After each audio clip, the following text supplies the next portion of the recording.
Bonjour, bienvenue dans cette nouvelle vidéo. Merci de vous abonner. Il suffit simplement de cliquer sur le logo qui apparaît en bas à droite de votre écran. Aujourd'hui, nous allons parler de la paracha Vayetse. La paracha Vayetse, c'est à peu près celle qui correspond à l'époque où Jacob a dû s'enfuir de la maison des parents pour pouvoir survivre à son frère Ésav. Et il arrive dans la région de Haram, là où habite son oncle Lavan.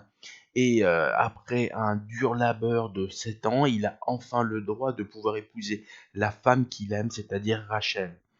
Et donc cette paracha aborde le principe du mariage, c'est-à-dire qu'à un moment donné, on arrive aux 7 années, et comment c'est marqué, c'est simplement, on dit que Lavan organisa un festin. Donc il fit un festin, donc ils mangèrent, et après Lavan induisit quelque chose de pas très très honnête, c'est-à-dire qu'il remplaça Rachel par Léa, la grande sœur.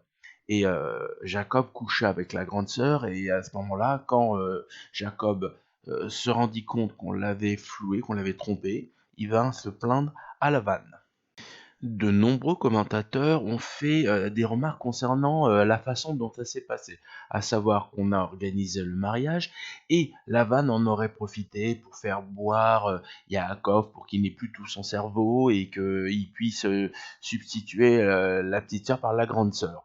Mais j'aimerais quand même revenir sur le passage qui est marqué. On dit que Lavan assembla les gens du coin et ils firent un festin. Donc déjà, dans le cadre, ça veut dire quand même que de ce qu'on lit, ça a été fait 2 jours. Donc en journée, Lavan a invité plein d'amis et Jacob, ils ont fait un festin, mais en vérité, Rachel n'était pas présente à ce mariage, ni Léa. Pourquoi? Parce qu'on l'avait mis de côté.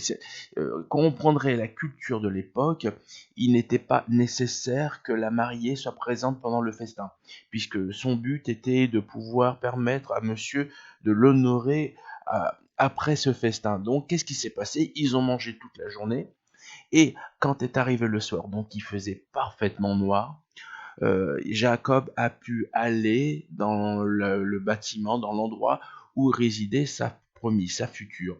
Il faisait noir, il ne voyait pas ce qui se passait, c'était la nuit. C'est bien précisé que c'était la nuit. Et c'est qu'au matin, et c'est bien marqué que c'est au matin qu'il s'en est rendu compte, donc quand la lumière apparaît, que finalement la femme qui tenait dans ses bras n'était pas la femme qu'il aimait, mais la femme de substitution. De nombreuses personnes ont affirmé que c'était son état d'ébriété qui avait fait qu'il n'avait pas pris conscience qu'on l'avait floué. Mais en vérité, le seul problème qui fait qu'il n'a pas pu reconnaître, c'est simplement l'obscurité.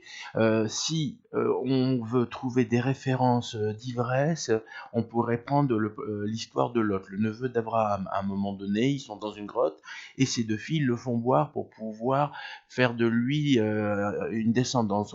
Donc elles ont couché avec leur père.